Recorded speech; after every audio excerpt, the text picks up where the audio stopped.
Okey, 12.15 minit tengah hari waktu ini di siaran bernama Radio 24 dan sekarang waktunya untuk Medik 24 bersama dengan BP Healthcare. Dan hari ini topik kita lebih terarah kepada kepentingan pemeriksaan kesihatan.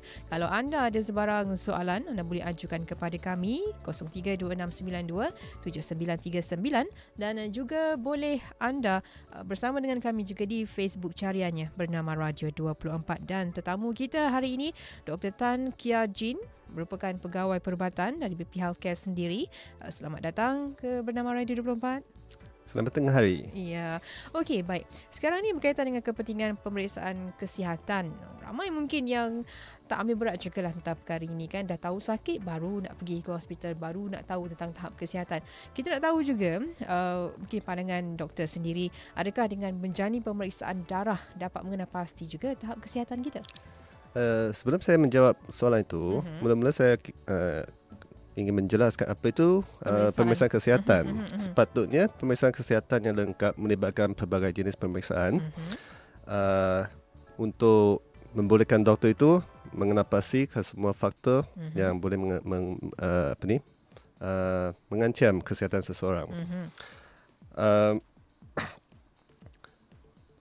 Pemeriksaan kesihatan lengkap biasanya melibatkan temu juga dengan doktor untuk tengok latar belakang kesihatan seseorang, sama ada sebarang penyakit yang macam kencing manis darah tinggi atau sejarah keluarga atau tabiat sendiri. Lepas tu ada diikuti dengan pemeriksaan fizikal badan yang biasa agak ringkas lah. Pemeriksaan darah memang penting.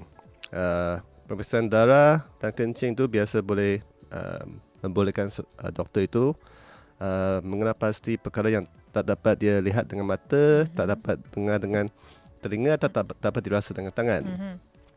Selain dari itu juga ada pemeriksaan lain macam pemeriksaan ultrasound, ECG, pemeriksaan X-ray, pemeriksaan pendengaran, pernafasan dan lain-lain. Banyak jenis pemeriksaan buat sekarang ni. Tapi saya kena cakap perkara yang paling penting dalam pemeriksaan kesihatan ini memang seorang doktor yang berpengalaman dan terlatih di dalam bidang pemeriksaan kesihatan. Sebagai seorang doktor, masa kami belajar di universiti, memang kami belajar mengenai penyakit, macam mana mengesan dan merawat penyakit. So tak banyak fokus pada menggalakkan kesihatan.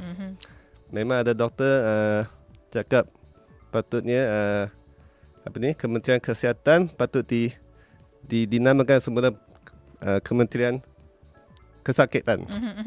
Okey. Yeah. Sebab yang ni ini memang memerlukan approach yang berlainan kat masa kita berhadapan dengan pemeriksaan kesihatan yang untuk mengesan dan mengenal pasti perubahan awal dan buat pemeriksaan yang berpatutan bergantung pada keadaan seseorang.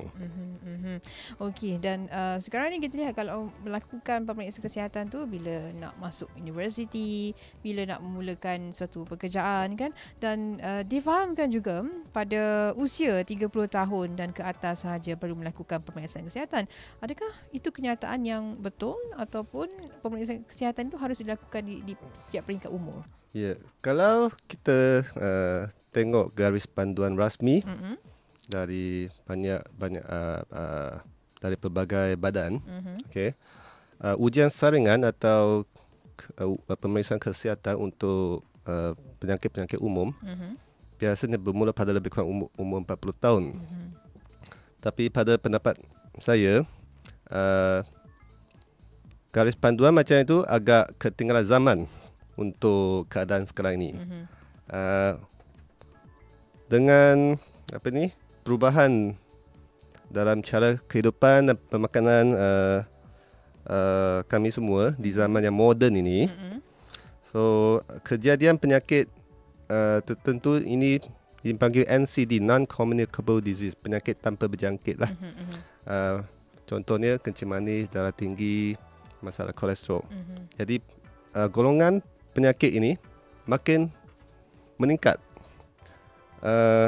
Kalau kita tengok setengah-setengah statistik dari Kementerian Kesihatan, dari National Health and Mobility Survey lah, NHMS yang dibuat pada tahun 2006. Peratusan rakyat Malaysia yang ada kencing manis lebih kurang 15 tahun. 15%. Itu pun angka 2006. Buat sekarang ni mungkin hampir 20%. Yang ini bermaksud lebih kurang 3 juta rakyat Malaysia sekarang ni adalah mengalami penyakit kencing manis. Tapi di sebelah itu ada lebih kurang 2 juta lagi ada penyakit itu tanpa dikesani. Okey. Jadi kalau you ambil masuk semua kini agak ramai. Masalah kencing manis ini memang boleh membawa maut. Okey. So ramai orang yang ada kencing manis boleh dapat penyakit jantung, stroke, kerosakan buah pinggang dan sebagainya. Selain ada kencing manis, lebih dari 40% rakyat Malaysia dewasa ada tekanan darah yang abnormal. Okey. Lagipun lebih dari 50% rakyat Malaysia ada tahap kolesterol abnormal juga. Dan di kalangan orang dewasa, kalangan lelaki dewasa, kadar merokok hampir 50%. Okey. So di Malaysia setiap tahun yang insiden penyakit serangan jantung dan stroke lebih dari 40,000. Dan kes-kes kanser yang baru setiap tahun pun lebih dari 40,000. Maksudnya lebih kurang setiap 10 minit seorang di Malaysia akan dapat stroke atau heart attack. Dan seorang lagi akan dikesani dapat kanser. So kalau kita bergabung semua angka-angka macam ni agak dahsyat juga. Okey. Agak pening juga untuk menilai. Tapi ini angka yang perlu juga diketahui untuk kita nilai prestasi ataupun betul, tahap mana. Betul. Ya. Tujuan saya mendedahkan angka ini ialah untuk buat kita semua kesan. Peluang kita untuk bebas dari penyakit ini agak tipis lah. Kalau kita tak pentingkan tentang pemeriksaan kesihatan ini. Tapi kita nak tahu juga doktor, bagi golongan yang bagaimana sebenarnya mereka ni yang kerap melakukan pemeriksaan kesihatan. Adakah mungkin dari segi gaya hidup mereka yang mungkin merokok, macam doktor ceritakan berkaitan dengan penyakit tadi kan? Adakah atau mereka yang punya latar belakang keluarga yang perlu kerap sebenarnya untuk berada di depan melakukan. Ya, ingat kebanyakan pun bergantung pada kesedaran seseorang. Dengan peningkatan tahap pelajaran, orang ramai sudah ada sedar agak kepentingan pemeriksaan kesihatan ni lah. So agak ramai dia datang sendiri untuk buat pemeriksaan walaupun tak ada cover dari company ke atau kerajaan. Ini memang lebih penting untuk orang yang ada latar belakang penyakit dalam keluarga. Okay, kencing manis ada unsur keturunan kencing manis agak kuat. Ya, kalau orang yang ada sesiapa ahli keluarga ada kencing manis, patut buat pemeriksaan lebih awal. Orang yang ada cara kehidupan yang tak elok, macam kuat merokok ke, kuat minum ke, badan gemuk ke, yang itu pun orang golongan berisiko tinggi lah untuk mengidap penyakit tersebut.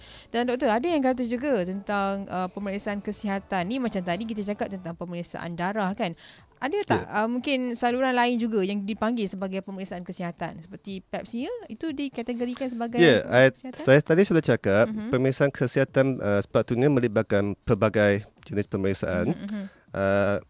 Mula-mula dengan temuduga untuk mengenal pasti latar belakang seseorang. Lepas itu pemeriksaan doktor biasanya diikuti dengan ujian darah dan kencing. Untuk perempuan, pap smear agak penting. Yang ini PAPS memang ujian saringan untuk kanser cervix. Okey, digalakkan semua golongan perempuan yang dewasa, terutama lepas ada hubungan seks ke, kena buat setiap tahun sekali. Okey. Selain dari itu pemeriksaan ringkas macam ECG, fungsi paru-paru, X-ray dada.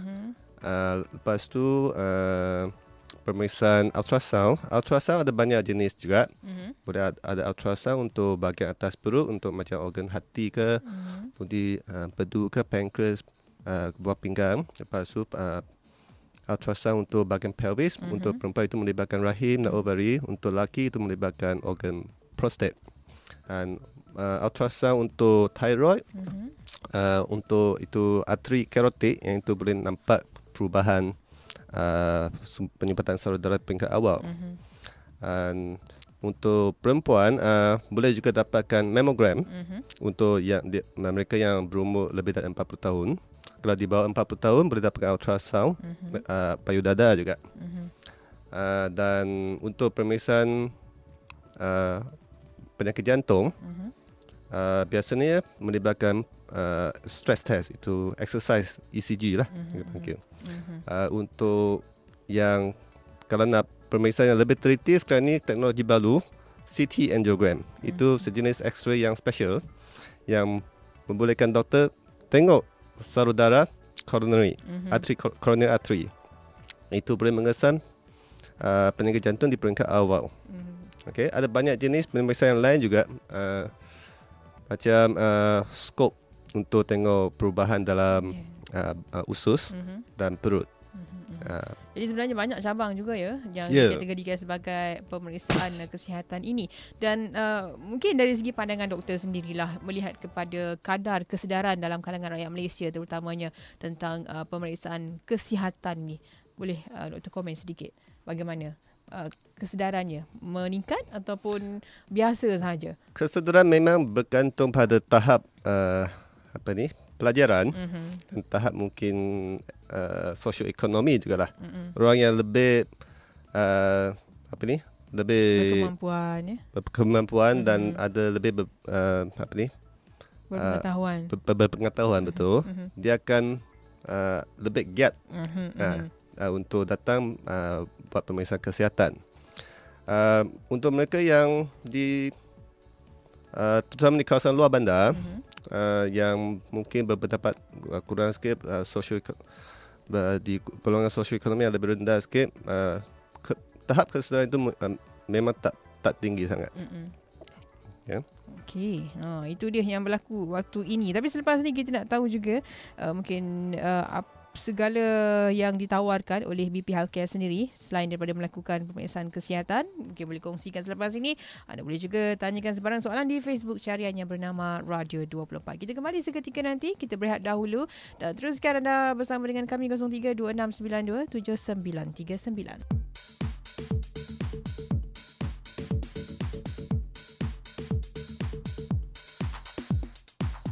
Kembali lagi waktu ini menerusi Medik 24 dan tetamu kita Dr. Tan Kia Jin yang merupakan pegawai perubatan BP Healthcare sendiri, dan topik kita kepentingan pemeriksaan kesihatan. Tadi dah dijelaskan apa yang disebut sebagai pemeriksaan kesihatan dan mereka ataupun tentang statistik yang doktor kongsikan bersama dengan kita tadi berkaitan dengan penyakit-penyakit tertentu yang mana kalau kita kurang memberi kesedaran atau meningkatkan kesedaran kita sendiri, maka perkara tersebut akan menjadi bertambah parah di Malaysia. Okey, dan sejajar dengan itu juga kita nak tahu juga doktor berkaitan dengan perkhidmatan yang ditawarkan oleh BP Healthcare sendiri untuk melakukan pemeriksaan kesihatan. Selain daripada itu, ada perkhidmatan lain juga ditawarkan? Dari pegawai perubatan atau doktor, BP Healthcare memang mengandungi ahli di bidang yang lain. Sebagai contoh, nutritionist, pakar nutrition. Tugas dia untuk mengajar dan mengalahkan cara kehidupan dan pemakanan yang sihat di antara pelanggan-pelanggan kami lah. Ada satu program lagi, Total Wellness Program TWP, yang dijalankan oleh pakar nutritionist semua. Dia akan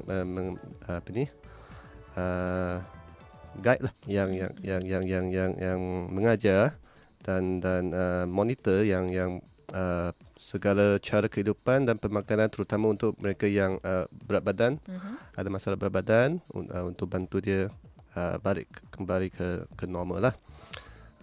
Selain dari itu, kami juga ada pharmacist, yang dia akan boleh memberi bekalan perubatan yang lebih tepat bagi nasihat yang betul, dan ada satu perkhidmatan bagi medicine check-up.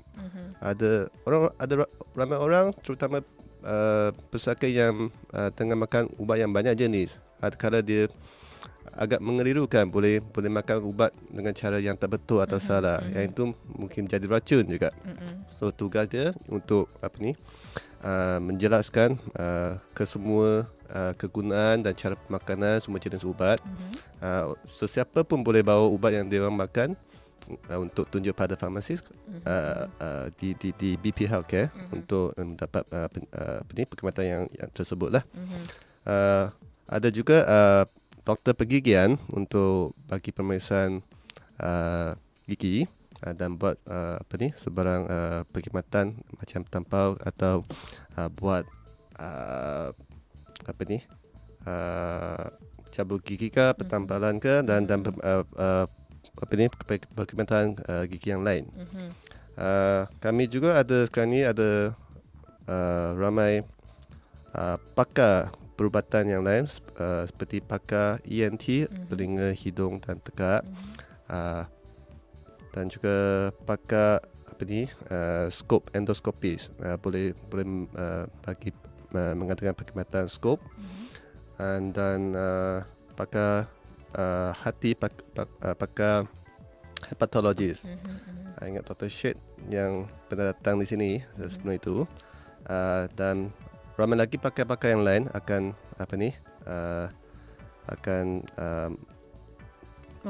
membantulah lain kali.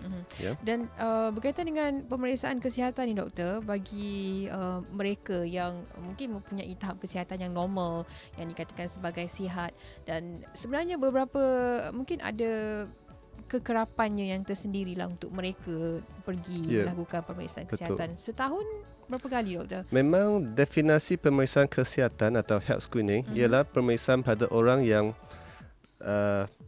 tak ada tanda-tanda penyakit tali luar.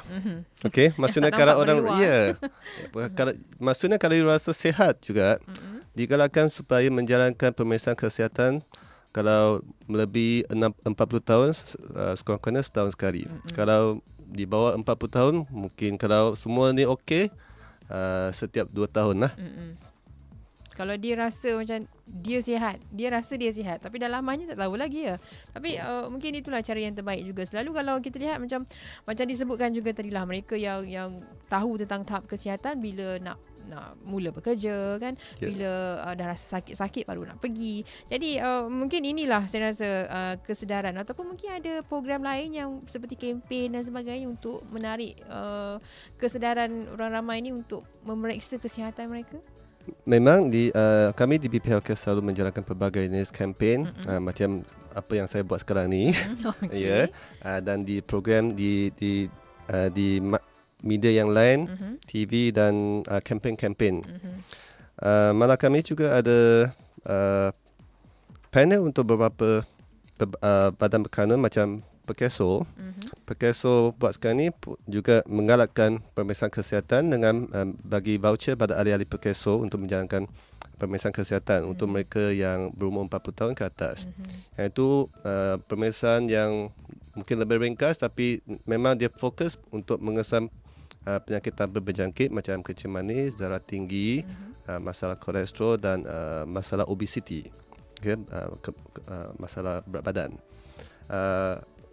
Penyumbang Perkeso perempuan juga dapat melakukan pap smear dan mammogram juga kalau dia orang qualified lah. Dan mungkin juga boleh dikongsikan berkaitan dengan perkhidmatan panel untuk pemeriksaan kesihatan ini. Selain daripada Perkeso tadi yang doktor sebut, antara lain. Perkeso memang salah satu dari panel kami. Kami juga panel untuk Form 5 untuk ujian saringan pekerja asing. Itu sudah lebih dari 16 tahun. Lagi sekarang ni ada itu program itu panggil e-MAS, Electronic Medical Automated Supply System. Itu untuk menyumbangkan bekalan ubat pada pakar pesara dari perkhidmatan perkhidmatan awam dan setengah-setengah badan berkanun. Untuk mereka yang memerlukan setengah-setengah ubat yang tak dapat dibekalkan dari hospital kerajaan, mereka boleh mengikuti program ni dan dapat dari pihak dari BP Healthcare jugalah. Kami juga adalah panel untuk pelbagai syarikat insurans dan banyak juga syarikat corporate untuk pemeriksaan pra pekerjaan, pemeriksaan regular, pemeriksaan tahunan, dan juga ada occupational health, pemeriksaan pekerjaan lah. Okey, dan kita dah buat dah pemeriksaan ni doktor, dah tahu dah ataupun bila dah dapat keputusan tu, apa sebenarnya yang tindakan selanjutnya selepas itu. Bila kita dah buat pemeriksaan, kita tahu tahap kesihatan kita. Selepas itu apa yang selalu dinasihatkan dan apa yang perlu dilakukan oleh mereka sendiri? Seperti yang saya cakap tadi, peluang kita untuk bebas dari sebarang penyakit agak tipis. Jadi cuma peratusan yang kecil saja orang yang akan dapat laporan yang normal semua. Tapi untuk penyakit teruk pun tak ramai lah. Kebanyakan orangnya dia akan dapat skip masalah yang kecil atau penyakit di peringkat awal. Mungkin tak perlu rawatan dengan ubat. Apa yang diperlu biasanya berubah cara kehidupan, makanan, mungkin ada buat senaman, kurangkan berat badan. Banyak penyakit macam kencing manis, darah tinggi, kolesterol, kalau boleh dikesan pada peringkat awal dan diberi rawatan yang betul, kita boleh mengelakkan dia dari dapat penyakit atau komplikasi yang serius macam penyakit jantung, kerosakan bawah pinggang, kerosakan mata, stroke dan sebagainya lah.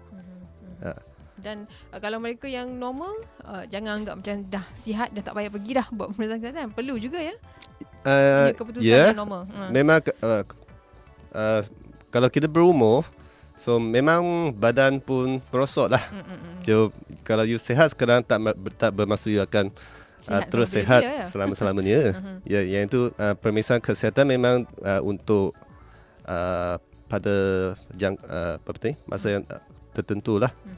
Kalau boleh setiap tahun atau setiap 2 tahun sekali lah, kalau semua normal juga. Okey, dan kita nak tahu jugalah ini berkaitan dengan isu semasa berkaitan dengan kesihatan yang mungkin boleh juga doktor kongsikan bersama dengan kita sekarang ini berkaitan dengan jerebu, masalah yang kerap juga dihadapi dalam kalangan ramai masyarakat kita, sesama, batuk. Mungkin ada juga tips yang boleh doktor kongsikan, antara lainnya selain daripada kita tahu minum air yang banyak, kurangkan aktiviti, antara lainnya doktor yang boleh diamalkan juga. Semua orang risau tentang jerebu sekarang ni. Ingat sudah banyak dicakap lah ya. Memang ini akan mengakibatkan pelbagai masalah pernafasan, mata, meningkatkan jangkitan semualah. Tapi pada pendapat saya ini, jerebu ini datang dan pergi. Ini masalah singkat saja. Okey, kalau untuk masalah jangka panjang, masa kita balik ke penyakit NCD, penyakit tanpa berjangkit, saya ingat yang penting sekarang ni kita panggil obesity epidemic lah. Itu epidemic, penyakit yang merebak. Masalah yang sekarang yang agak teruk saya ingat, masalah obesity. Maksudnya obesity kalau by definition itu panggil body mass index, nisbah berat badan lebih dari 30. Okey. Maksudnya kalau untuk ketinggian saya yang 174 cm, lebih kurang dalam 74 kilogram. Itu berat yang betul. So kalau saya BMI saya kena 30, lebih kurang 90 kilo lebih. Ya. Bercakap tentang BMI doktor ya. Mungkin ramai juga yang tak tahu bila masa yang nak mengira sebenarnya BMI itu sendiri ya. Kalau dari segi skalanya bagaimana doktor? Adakah kita perlu kira BMI kita 3 bulan sekali, 6 bulan sekali ke bagaimana? Perubahan berat badan bukan takkan berlaku dalam masa yang singkat lah. Itu akan beransur-ansur. Tapi kalau BMI yang betul, yang normal kurang dari 25. Di antara 25 sampai 30 kita panggil overweight lah. Dari 30 ke atas sudah dikira obese. Okey, dari 35 ke atas obesity class 2 yang itu yang lebih teruk. Baru minggu lepas itu Persatuan Perubatan American Medical Association sudah mengiktiraf obesity sebagai penyakit. Maksudnya sekarang ni 30% orang Amerika sebelum itu semua sihat. Lepas hari itu semua jadi pesakit. Okey. Yes. Itu agak penting sebab ini menunjukkan berapa penting berat badan di dalam melakukan penyakit-penyakit yang lain. Di Malaysia juga kita pun tak jauh di belakang tau. Mengikut angka Kementerian Kesihatan, lebih kurang 30% rakyat Malaysia overweight. Maksudnya BMI antara 25 sampai 30. Lagi lebih kurang 15% rakyat obese. So kalau dijumlahkan lebih kurang 45% rakyat Malaysia ada berat badan yang abnormal lah. Masalah Okay. Dan lagi pun ini angka tahun 2006. Sekarang ni lagi teruk. 2013 sekarang ya, lagi teruk sebenarnya. Jadi itulah mungkin antara kesan dari segi gaya hidup, cara pemakanan, mungkin kurang melakukan senaman dan sebagainya. Dan dia berkaitan jugalah dengan pemeriksaan kesihatan yang mungkin jarang disedari oleh kalangan rakyat Malaysia itu sendiri. Dan antara lain yang boleh kita lihat antara penyakit seperti yang dipersoalkan juga oleh rakan kita di ruangan Facebook, katanya berkaitan dengan penyakit TB. Mungkin boleh doktor perjelaskan sedikit berkaitan dengan penyakit TB. Ya, TB ini penyakit yang kita panggil penyakit yang comeback kid lah. Itu sudah penyakit agak lama, sudah berdekat-dekat. Lepas pelalian dengan BCG, penyakit itu sudah kurang, tapi buat mungkin dalam 10 tahun ini dia sudah start datang balik. Okay. Salah satu perkara mungkin pendatang asing lah, sebab di negara asing ada yang tak ada pelalian dengan BCG, jadi tahap TB, insiden TB agak tinggi. Semua ini dia bawa kuman itu masuk ke sini. So lepas bertahun-tahun tanpa berdekatan TB, daya pertahanan rakyat Malaysia pun sudah kurang lah. Okay. Dan faktor yang lain juga, TB ni sudah, dia punya kuman sudah berubah. Sekarang ni kita ada panggil multi drug resistant TB. Itu agak penyakit agak mengancam. Jadi tak ada rawatan yang berkesan buat sekarang ni dari pihak komuniti perubatan lagi. Okey doktor, sebelum ini kita dengar juga ya berkaitan dengan masalah tekanan ataupun stres yang dihadapi dalam kalangan rakyat Malaysia yang dikatakan agak tinggi juga, terutama sekali bagi mereka yang bekerja. Saranan doktor lah kepada golongan sebegini yang mungkin menghadapi tekanan di tempat kerja, di rumah dan sebagainya, agar melakukan pemeriksaan berkaitan dengan tekanan ataupun stres ini. Tekanan ini tak dapat dielakkan lah memang ya. So yang ini bergantung macam mana kita berdepan dan menyelesaikan masalah yang melibatkan tekanan. Okay. So ini lagipun kita kena balik ke cara kehidupan yang sihat lah. Ya, pemakanan pun boleh mengakibatkan stres.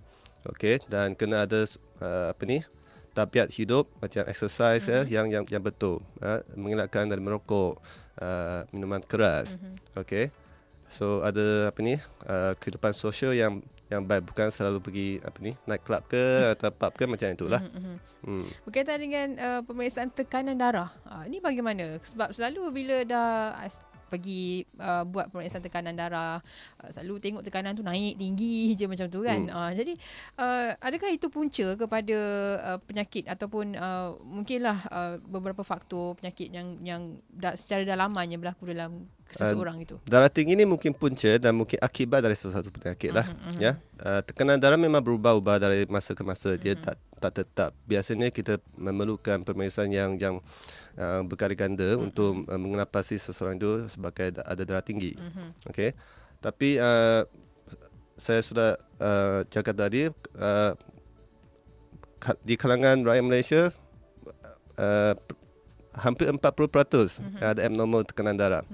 Bukan semuanya perlu rawatan, tapi yang itu juga menunjukkan masalah penyakit tanpa berjangkit lah. Ini darah tinggi memang boleh mengakibatkan penyakit stroke, kerosakan buah pinggang, penyakit jantung dan lain-lain. Okey. Baik, berkaitan dengan pemeriksaan kesihatan, mungkin doktor ada saranan kepada pendengar kita untuk mereka pergi melakukan pemeriksaan kesihatan secara berkala. Bagaimana doktor? Ya, memang. Tapi yang penting mengamalkan cara kehidupan yang sihat.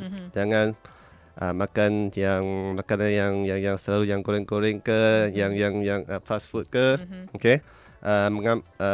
Buat senaman selalu jaga berat badan dan buat pemeriksaan kesihatan kalau boleh setahun sekali. Itu. Okey, baik. Dan pada anda yang mungkin juga mencari lokasi untuk melakukan pemeriksaan kesihatan, di BP Healthcare juga ada menawarkan untuk pemeriksaan kesihatan. Kita ada pemanggil doktor waktu ini di talian. Hello. Halo, Assalamualaikum. Ya, siapa di talian? Azrul. Encik Azrul. Okey, silakan Encik Azrul. Dr. Tan ya. Ya. Salam sejahtera. Macam ni, saya pernah buat minta kerja buat pemeriksaan biasa kan. Jadi agak libat-libat lah sebab saya tak tahu kan. Tapi saya juga nak tahu sebab saya kalau saya tak Encik Azrul, mungkin boleh jelaskan suaranya tu sebab kita kurang dengar di sini. minta maaf. Okey, silakan. Saya tak pernah buat pemeriksaan kesihatan kecuali pemeriksaan biasa lah. Jadi saya nak tahu macam mana kalau saya nak buat pemeriksaan kesihatan, kalau boleh secara menyeluruh lah. Dan berapa kosnya. Okey, baik. Terima kasih. Itu sajalah soalan Okey. saya. Bagaimana doktor? Ya. Encik boleh melawati salah satu dari cawangan BP Healthcare. Ada ramai personel atau konsultan yang boleh memberi nasihat. Mula-mula dia akan analyse yang tengok apa-apa latar belakang kesihatan. Lepas tu akan beri nasihat apa pemeriksaan yang lebih berpatutan lah. Kalau untuk pemeriksaan darah saja mungkin di antara 100 sampai 200 ringgit. Tapi kalau nak buat pemeriksaan lebih lanjut yang kita panggil head to toe screening, so itu mungkin pada kadar yang lebih tinggi sikit. Okay? Bergantung kepada keadaan individu ataupun Cik Azrul sebentar tadi. Okey, baik. Dan saran juga telah pun diberikan oleh doktor berkaitan dengan pemeriksaan kesihatan. Jadi mungkin selepas ini kesedaran juga akan timbul dalam diri kita untuk kita terus letakkan tahap kesihatan kita pada paras yang lebih baik, doktor. Mungkin kita akan berjumpa lagi di lain siaran. Terima kasih kerana berkongsi maklumat berkaitan dengan pemeriksaan ataupun kepentingan pemeriksaan kesihatan ini, insya-Allah. Dan kita akan jumpa lagi di lain masa menerusi Medik 24. Dan selepas ini teruskan bersama dengan kami. Kita ada berita 24 di Punca Waktu.